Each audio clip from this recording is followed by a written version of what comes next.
ବର୍ଷାରେ ଶୀତ କରୁଥାଏ ଗାଧେଇକି ଆସିକି ସିନ୍ଦୁର ଲଗେଇକି ରେଡ଼ି ହେଇଗଲି।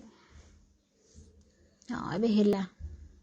ଆରେ ବା ପୁରା ରେଡ଼ି ହେଇଗଲି ତ ହେଇଛି ଏଥର। ଏବେ ୟାକୁ ତ ସବୁ କଷ୍ଟ ଔଷଧ ଖାଇବା ପାଇଁ ମାଜା ପିଇବା କହିଥିଲା ମାନେ ସବୁ ଔଷଧ ଶେଷ ହେଇଯିବ ବାବୁଙ୍କର। ନାଇଁ ବାପାଙ୍କ ପାଖରେ ଲୁଚି ଗଲାଣି ତାର ଔଷଧ ଖାଇବାନି। ଚାଉମିନ କରିବା ପାଇଁ କହିଲେ ମୋତେ ମମି। ଚାଉମିନ କରିବା ପାଇଁ ତେଲ ଗରମ କରିଦେଲି, ଶୁଖିଲା ଲଙ୍କା ଗୋଟା ଗରମ ଯେଉଁ ଗୋଲମରିଚ ଥିଲା ଜିରା ପକେଇକି।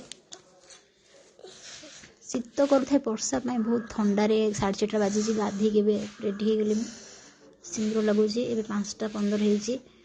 ଭାବିଲି ଟିକେ ପୁଅ ଉଠିଥିଲା ତାକୁ ଔଷଧ ଖୋଇଦେବି। ଔଷଧ ଖାଇବାକୁ ବାବୁ ଯାଇକି ବାପାଙ୍କ ପାଖରେ ଲୁଚିଲେଣି। ମାଜା ବି ୱାସ୍ ମାଜା କଥା କହିଲେ ସେ ସବୁ ପିଇଦେବ। Very good. ଦେଖୁନା କେମିତି ଲୁଚିଗଲା। ଏବେ ଏଠି ଚାଉମିନ କରିଦେବା। ଥଣ୍ଡା ପାଗରେ ଭଲ ଲାଗିବ ଚାଉମିନ ପାଇଁ ନେଇକି ଆସିଲେ ସେ। ଚାଉମିନ ତେଲ ପକେଇଦେଲି କଡ଼ାରେ, ଶୁଖିଲା ଲଙ୍କା ଗୋଟା ଜିରା ଗୋଲମରିଚ ଗୋଟା ଟମାଟୋ ପିଆଜ ସବୁ ପକେଇକି ଏବେ ବନ୍ଧାକୋବି ଗାଜର ଦେଇକି ଚାଉମିନଟେ ବାଡ଼ା ହେବ। ଇଏ ତାଙ୍କର ଚାଉମିନ ଖାଇ ଦେଇକି ସମସ୍ତେ ବାହାରି ଗଲେ। ତାଙ୍କୁ ବାହାରି ଯିବା ପାଇଁ ବିଦା ଜଲ୍ଦି ଚାଉମିନ ହେଇଯାଉ। ଚାଉମିନ କରିଦେଇକି ଯିବା।